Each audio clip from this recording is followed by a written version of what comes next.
ആകാശവാണി.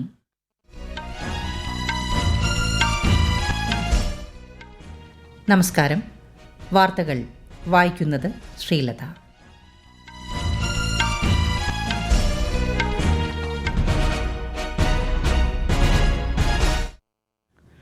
പ്രധാന വാർത്തകൾ. വിദേശകാര്യമന്ത്രി എസ് ജയശങ്കർ നേപ്പാൾ വിദേശകാര്യമന്ത്രിയുമായി ഇന്ന് ന്യൂഡൽഹിയിൽ ചർച്ച നടത്തും. ഇന്ത്യ ജപ്പാൻ 2+2 വിദേശ പ്രതിരോധ മന്ത്രിമാരുടെ യോഗത്തിന്റെ 3ാം ഘട്ടം നാളെ. കൊൽക്കത്തയിൽ വനിതാ ഡോക്ടറുടെ കൊലപാതകത്തിൽ പ്രതിഷേധം തുടരുന്നു. ആരോഗ്യ പ്രവർത്തകരുടെ സുരക്ഷയ്ക്ക് സാധ്യമായതെല്ലാം ചെയ്യുമെന്ന് പശ്ചിമബംഗാൾ ഗവർണർ.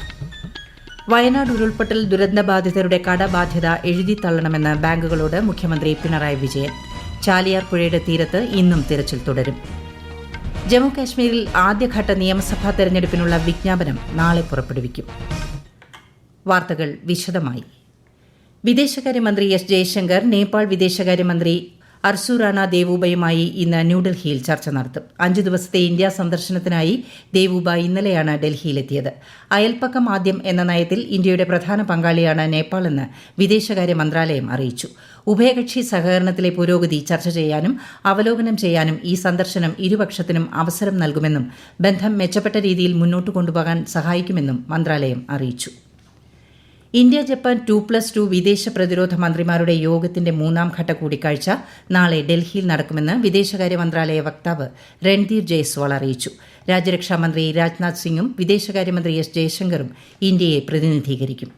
നാളെ നടക്കുന്ന 19ാമത് CII ഇന്ത്യ ആഫ്രിക്ക വ്യാപാര കോൺക്ലേവിൽ പങ്കെടുക്കാൻ സിംബാബ്വെ വൈസ് പ്രസിഡന്റ് കോൺസ്റ്റന്റിനോ ഗുവയ ഡൊമിനിക് നിക്സിനോ ചിവങ്ക ന്യൂഡൽഹിയിലെത്തി. കോൺക്ലേവിലെ അദ്ദേഹത്തിന്റെ സാന്നിധ്യം ഇന്ത്യ സിംബാബ്വെ ബന്ധം ഊട്ടിയുറപ്പിക്കുന്നതായിരിക്കുമെന്ന് വിദേശകാര്യ മന്ത്രാലയ വക്താവ് രൺധീർ ജയ്സ്വാൾ അറിയിച്ചു.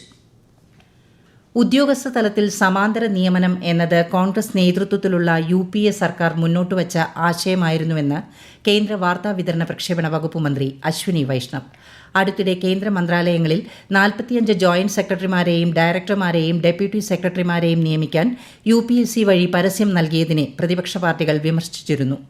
2005 കോൺഗ്രസ് നേതാവ് വീരപ്പ മൊയ്ലി അധ്യക്ഷനായ 2ാമത്തെ ഭരണപരിഷ്കാര കമ്മീഷൻ വിദഗ്ധ പരിജ്ഞാനം ആവശ്യമുള്ള ഒഴിവുകൾ നികത്താൻ ഇത്തരം നിയമനം ശുപാർശ ചെയ്തിട്ടുണ്ടെന്നും ശ്രീ അശ്വിനി വൈഷ്ണവ് സമൂഹമാധ്യമത്തിൽ വ്യക്തമാക്കി.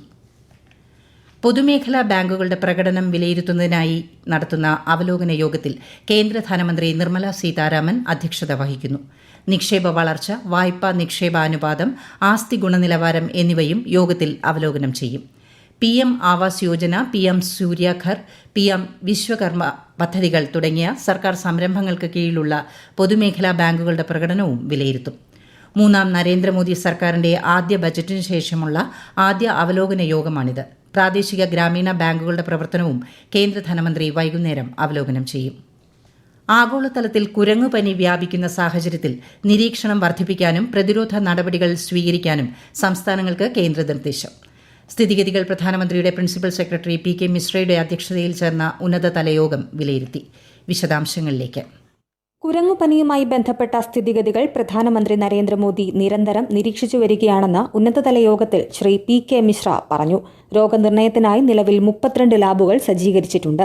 കുരങ്ങുപനി സംബന്ധിച്ച പുതിയ കേസുകൾ രാജ്യത്ത് റിപ്പോർട്ട് ചെയ്തിട്ടില്ലെന്നും നിലവിലെ വിലയിരുത്തൽ അനുസരിച്ച് രോഗസംക്രമണ സാധ്യത കുറവാണെന്നും അദ്ദേഹം അറിയിച്ചു. കുരങ്ങുപനിക്ക് കാരണമാകുന്ന അണുബാധ പൊതുവെ 2 മുതൽ 4 ആഴ്ചകൾക്കിടയിൽ നീണ്ടുനിൽക്കുമെന്നാണ് റിപ്പോർട്ട്.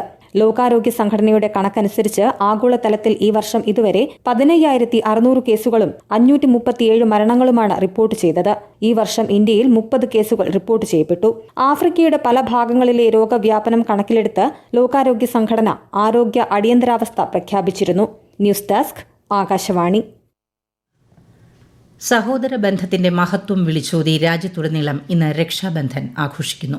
രക്ഷാബന്ധൻ ദിനത്തിൽ രാഷ്ട്രപതി ദ്രൌപതി മുർമു, ഉപരാഷ്ട്രപതി ജഗ്ദീപ് ധൻകർ, പ്രധാനമന്ത്രി നരേന്ദ്രമോദി, ലോക്സഭാ പ്രതിപക്ഷ നേതാവ് രാഹുൽ ഗാന്ധി തുടങ്ങിയവർ ആശംസകൾ നേർന്നു. വിവിധ സംസ്ഥാനങ്ങളിൽ നിന്നുള്ള വിദ്യാർത്ഥികളുമായി രാഷ്ട്രപതി ഇന്ന് ന്യൂഡൽഹിയിൽ സംവദിക്കും. പ്രധാനമന്ത്രി നരേന്ദ്രമോദി ഔദ്യോഗിക വസതിയിൽ സ്കൂൾ കുട്ടികളുമൊത്ത് രക്ഷാബന്ധൻ ആഘോഷിച്ചു. ശ്രാവണ മാസത്തിലെ ശുക്ലപക്ഷത്തിലെ പൌർണമി നാളിലാണ് രക്ഷാബന്ധൻ ആഘോഷിക്കുന്നത്. സഹോദര ബന്ധത്തിന്റെയും സഹോദരതുല്യമായ സ്നേഹത്തിന്റെയും മഹത്വം വാഴ്ത്തുന്ന ദിവസമാണിത്. ഈ വാർത്തകൾ ആകാശവാണിയിൽ നിന്നും. ആരോഗ്യ പ്രവർത്തകരുടെ സുരക്ഷയ്ക്കായി സാധ്യമായതെല്ലാം ചെയ്യുമെന്ന് പശ്ചിമ ബംഗാൾ ഗവർണർ CV ആനന്ദബോസ്. കൊൽക്കത്തയിൽ വനിതാ ഡോക്ടറെ ബലാത്സംഗം ചെയ്ത് കൊലപ്പെടുത്തിയ സംഭവത്തിന്റെ പശ്ചാത്തലത്തിൽ വിളിച്ചു ചേർത്ത അടിയന്തര യോഗത്തിലാണ് അദ്ദേഹം ഇക്കാര്യം അറിയിച്ചത്. അതേസമയം വനിതാ ഡോക്ടർ കൊല്ലപ്പെട്ട സംഭവത്തിൽ സുപ്രീംകോടതി സ്വമേധയാ എടുത്ത കേസ് നാളെ പരിഗണിക്കും. സംഭവത്തിൽ പ്രതിഷേധിച്ച് രാജ്യവ്യാപകമായി ഡോക്ടർമാരുടെ സമരം ഇന്നും തുടരുകയാണ്.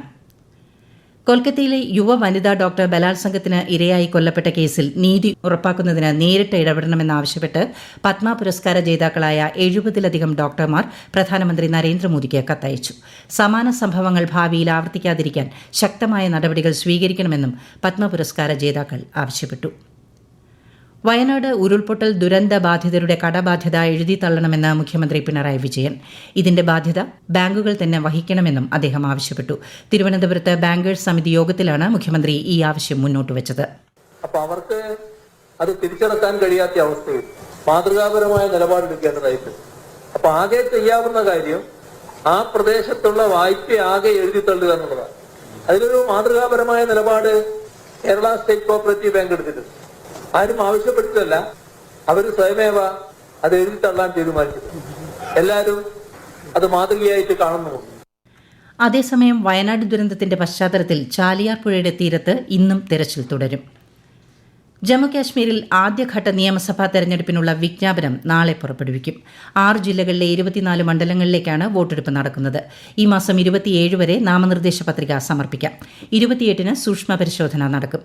പത്രിക പിൻവലിക്കാനുള്ള അവസാന തീയതി ഈ മാസം 30-ആണ്. സെപ്റ്റംബർ 18-നാണ് ആദ്യഘട്ട വോട്ടെടുപ്പ്. അന്തിമ വോട്ടർ പട്ടിക നാളെ പ്രസിദ്ധീകരിക്കും.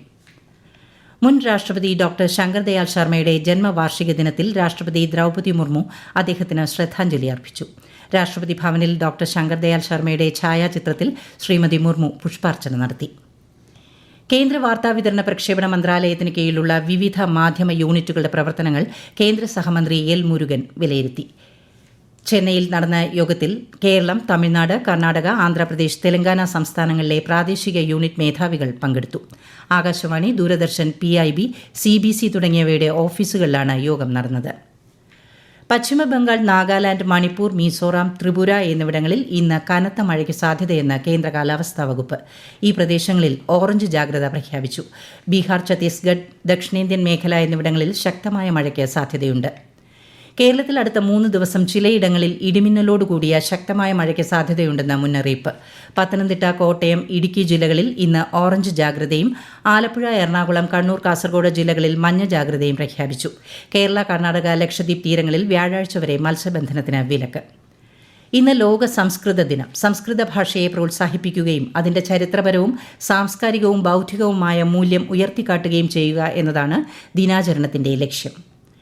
Indian coast guard director general Rakesh പാൽ ചെന്നൈയിൽ ഹൃദയാഘാതത്തെ തുടർന്ന് അന്തരിച്ചു. രാജ്യരക്ഷാമന്ത്രി രാജ്നാഥ് സിംഗിന്റെ നേതൃത്വത്തിൽ കോസ്റ്റ് ഗാർഡിന്റെ ചടങ്ങിൽ പങ്കെടുക്കാൻ ചെന്നൈയിലെത്തിയതായിരുന്നു അദ്ദേഹം. രാകേഷ് പാലിന്റെ നിര്യാണത്തിൽ കേന്ദ്ര ആഭ്യന്തരമന്ത്രി അമിത്ഷാ അനുശോചിച്ചു. മുൻ കരസേനാ മേധാവി ജനറൽ സുന്ദരരാജൻ പത്മനാഭൻ ചെന്നൈയിൽ അന്തരിച്ചു. 83 വയസ്സായിരുന്നു. 20ാമത്തെ കരസേനാ മേധാവിയായിരുന്നു. തിരുവനന്തപുരം സ്വദേശിയായ അദ്ദേഹം കരസേനയുടെ വിവിധ യൂണിറ്റുകളുടെ കമാൻഡറായും സേവനം അനുഷ്ഠിച്ചിട്ടുണ്ട്. ഈ വർഷത്തെ ബാഡ്മിന്റൺ ഏഷ്യ ജൂനിയർ ചാമ്പ്യൻഷിപ്പ് നാളെ ആരംഭിക്കും. ചൈനയിലെ ചെങ്ഡുവിലാണ് മത്സരങ്ങൾ. 15-17 വയസ്സിന് താഴെ പ്രായമുള്ളവരുടെ വിഭാഗങ്ങളിലാണ് ചാമ്പ്യൻഷിപ്പ്. ഇന്ത്യയിൽ നിന്ന് 39 കായിക താരങ്ങളാണ് ഇത്തവണ മത്സരത്തിൽ പങ്കെടുക്കുന്നത്. അടുത്ത വർഷം ചാമ്പ്യൻഷിപ്പിന് ആതിഥേയത്വം വഹിക്കുന്നത് ഇന്ത്യയാണ്. കേരള ഖാദി ഗ്രാമവ്യവസായ ബോർഡ് ഓണം ഖാദി മേളയുടെ സംസ്ഥാനതല ഉദ്ഘാടനം ഇന്ന് വൈകുന്നേരം തിരുവനന്തപുരത്തെ അയ്യങ്കാളി ഹാളിൽ മുഖ്യമന്ത്രി പിണറായി വിജയൻ നിർവഹിക്കും. ധനകാര്യമന്ത്രി KN ബാലഗോപാൽ അധ്യക്ഷത വഹിക്കും. യോഗത്തിൽ khadi board vice chairman P Jayarajan പങ്കെടുക്കും. ജമ്മുകാശ്മീരിലെ ബെറ്റോട്ടെ, ദോഡ, കിഷ്ത്വാർ ദേശീയപാത, ജമ്മു ശ്രീനഗർ ദേശീയപാത എന്നിവിടങ്ങളിൽ കർശന സുരക്ഷാ സംവിധാനങ്ങൾ സജ്ജമായി. സാമൂഹിക വിരുദ്ധരെ നിരീക്ഷിക്കാൻ നിർമ്മിത ബുദ്ധി ഉപയോഗിച്ചുള്ള മുഖം തിരിച്ചറിയൽ സംവിധാനങ്ങൾ, ഡ്രോണുകൾ, CCTVകൾ എന്നിവയും ഇതിൽ ഉൾപ്പെടുന്നു. പ്രധാന വാർത്തകൾ വീണ്ടും. വിദേശകാര്യമന്ത്രി S ജയശങ്കർ നേപ്പാൾ വിദേശകാര്യമന്ത്രിയുമായി ഇന്ന് ന്യൂഡൽഹിയിൽ ചർച്ച നടത്തും. ഇന്ത്യ, ജപ്പാൻ 2+2 വിദേശ പ്രതിരോധ മന്ത്രിമാരുടെ യോഗത്തിന്റെ 3ാം ഘട്ടം നാളെ. കൊൽക്കത്തയിൽ വനിതാ ഡോക്ടറുടെ കൊലപാതകത്തിൽ പ്രതിഷേധം തുടരുന്നു. ആരോഗ്യ പ്രവർത്തകരുടെ സുരക്ഷയ്ക്ക് സാധ്യമായതെല്ലാം ചെയ്യുമെന്ന് പശ്ചിമബംഗാൾ ഗവർണർ. വയനാട് ഉരുൾപൊട്ടൽ ദുരന്തബാധിതരുടെ കടബാധ്യത എഴുതിത്തള്ളണമെന്ന് ബാങ്കുകളോട് മുഖ്യമന്ത്രി പിണറായി വിജയൻ. ചാലിയാർ പുഴയുടെ തീരത്ത് ഇന്നും തെരച്ചിൽ തുടരും.